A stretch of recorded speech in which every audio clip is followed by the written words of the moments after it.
ప్రియమైన వాళ్ళారా, ప్రభుని యేసుక్రీస్తు నామంలో ఉదయకాల సమయమున మీ అందరికీ నాకు హృదయపూర్వక వందనాలు తెలుపుకుంటున్నాను. ఈ రోజంతా మీరు చేయబోయే అన్ని విషయాల్లో దేవుని యొక్క హస్తం మీకు తోడుండి మీకు జయాన్ని కలుగజేయునుగాక.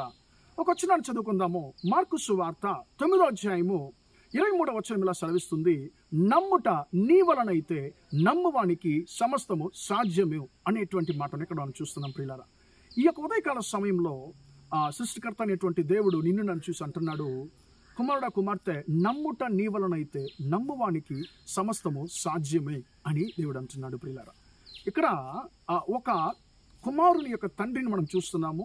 ఆ తండ్రికి ఒక కుమారుడు ఉంటున్నాడు. ఆ కుమారుడికి చిన్న ప్రాయం మొదలుకొని సాతాను యొక్క బంధకంలో ఆ యొక్క కుమారుడు ఉంటున్నాడండి.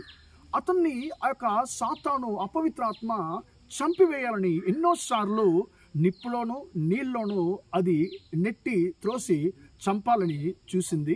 కానీ దేవుని కృప వల్ల ఆ బిడ్డ ప్రాణంతో కాపాడబడ్డాడు. ఇప్పుడు ఈయన యేసయ్యను గురించి వినబడి యేసయ్య దగ్గరకు వస్తున్నాడు. యేసయ్య దగ్గరకు వచ్చినప్పుడు యేసయ్య యొక్క శిష్యులు ఈ యొక్క అపవిత్రాత్మను తరిమివేయాలని ప్రయత్నం చేస్తున్నారు, కానీ తరిమివేయలేకపోతున్నారు. ఇప్పుడు యేసయ్య దగ్గర ఆయన అంటున్నాడు, యేసయ్య, నేను ఇలాగా నా కుమారుడు యొక్క స్వస్థత కొరకు నేను నీ దగ్గరకు వచ్చాను. నీ యొక్క శిష్యులు ఆ యొక్క స్వస్థతను ఇవ్వలేకపోయారు. నీ యొక్క శిష్యులు ఆ యొక్క సాతాను తరిమేయలేకపోయారు. నా కుమారుని విడిపించయ్యా అని చెప్పకుండా ఏం చేస్తానంటే, నీ శిష్యులు ఏం చేయలేకపోయారయ్యా, ఏదో నువ్వేమన్నా చేయడానికి నీకు బలం ఉంటే శక్తి ఉంటే చెయ్యయ్యా అని చెప్పి ఆయన అంటున్నాడు. ప్రియులారా, అప్పుడు యేసయ్య అంటున్నాడు, నమ్ముట నీ వలనైతే నమ్మువానికి సమస్తము సాధ్యము అని ఆయన అంటున్నాడండి. ఇప్పుడు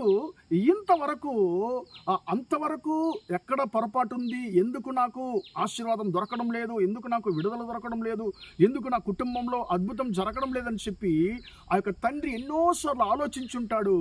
ఎంతో మందిని సనుక్కొని ఉంటాడు, దేవుని కూడా సనుక్కొని ఉంటాడు.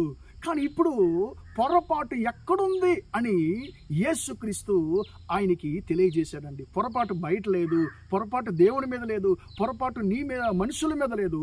పొరపాటు ఎక్కడుందో మనలో ఉంది. తప్పు మనలో ఉంది. ఆటంకం ఎక్కడుందంటే మనలో ఉంది. ఆ ఆటంకం ఏంటంటే మనకు అవిశ్వాసమే ఆ ఆటంకము. అప్పుడు యేసుక్రీస్తు దాన్ని తెలియజేస్తున్నాడు. కుమారుడా, నువ్వు నా దగ్గరకు వచ్చావు, నువ్వు నన్ను వెతుకుతున్నావు, నా సంఘానికి వెళుతున్నావు, నన్ను ఆరాధిస్తున్నావు, బైబిల్ చదువుతున్నావు, కానీ నీ దగ్గర విశ్వాసం లేదు. ఈ యొక్క తండ్రి ఏం చేస్తున్నాడు, అక్కడికి వెళ్ళాను, ఇక్కడికి వెళ్ళాను, సరే ఇప్పుడు యేసయ్య నీ దగ్గరకు వచ్చాను, నువ్వు కూడా ఏదన్నా ప్రయత్నం చెయ్యయ్యా, నీ వల్ల అయితే చెయ్యి, విడిపించనైతే నువ్వు విడిపించని అంటున్నాడు. 10తో 11 ఒక వ్యక్తిగా యేసయ్యను కూడా ఈయన పోలుస్తున్నాడు. ప్రియులారా, ఇప్పుడు ఏం జరిగింది, యేసుక్రీస్తు 10లో ఒక వ్యక్తి కాదండి, యేసయ్య మాత్రమే శక్తిగల దేవుడు.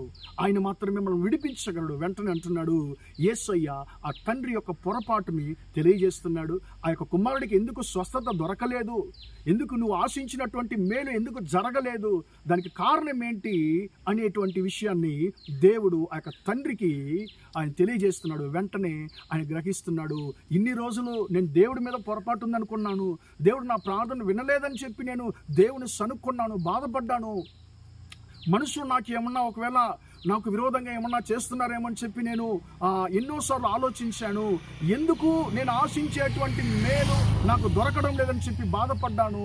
కానీ ఈరోజు నేను గ్రహిస్తున్నాను, నాలోనే ఆ పొరపాటు ఉంది, నేనే కారణం అని చెప్పి ఆ గ్రహించేటువంటి ఆ యొక్క మనస్సు దేవుడు ఆ యొక్క తండ్రికి దయచేశాడు. వెంటనే యేసయ్య దగ్గర ఆయన కన్నీళ్లతో వేడుకుంటున్నాడు, అయ్యా, నేను నమ్ముచున్నాను, ఇన్ని రోజులు పొరపాటు నాలో ఉంచుకొని పొరపాటు నేను బయటికి ఎత్తికాను, ఎందుకు ఆటంకాలు వస్తున్నాయని చెప్పి నేను బయట ఎత్తికాను. ప్రభువా, నేను నిన్ను నమ్ముచున్నాను, ఇప్పుడు పూర్తిగా నమ్ముచున్నాను, కానీ నాలో ఉండేటువంటి అవిశ్వాసాన్ని తొలగించేయని చెప్పి ఆయన యేసయ్యకి అప్పగించినప్పుడు యేసయ్య ఆ యొక్క పొరపాటును సరిచేస్తున్నాడు. వెంటనే అద్భుతం జరుగుతుంది. ప్రియులారా, ఈరోజు మనం ఎన్నో కార్యాల కొరకు మనము ప్రార్థిస్తున్నాము, ఉపవాసం ఉంటున్నాము, కన్నీరు కారుస్తున్నాము, దేవుని వెతుకుతున్నాము. కానీ ప్రియులారా, పొరపాటు అక్కడ ఎక్కడ ఉందంటే బయట లేదండి, దేవుని మీద లేదు, మన దగ్గర ఉంది. ఎందుకంటే మనం ప్రార్థిస్తున్నాము ఒక ఆశీర్వాదం కొరకు, కానీ ఆ యొక్క ఆశీర్వాదాన్ని, ఆ యొక్క మేలును దేవుడు దయచేయగలడు, దేవుడు ఇస్తాడు అనేటువంటి విశ్వాసము మనలో లేకుండానే మనం ప్రార్థిస్తున్నాం. ప్రియులారా, కాబట్టి దేవుడు అంటున్నాడు, నిన్ను సరి చేసుకో, నిన్ను సరిచేసుకో. నమ్ముట నీ వలనైతే నమ్మువానికి సమస్తము సాధ్యమే. నన్ను పూర్ణ మనస్సుతో నువ్వు నమ్మినప్పుడు నేను నువ్వు ఆశించేటువంటి మేళ్లను నీకు దయచేయగలనని చెప్పి దేవుడు నీతో మాట్లాడుతున్నాను. కాబట్టి మన పొరపాటును సరిచేసుకుందామా, మన అవిశ్వాసాన్ని తీసేయమని చెప్పి దేవుని దగ్గర అడుగుదామా, ప్రార్థిద్దాం.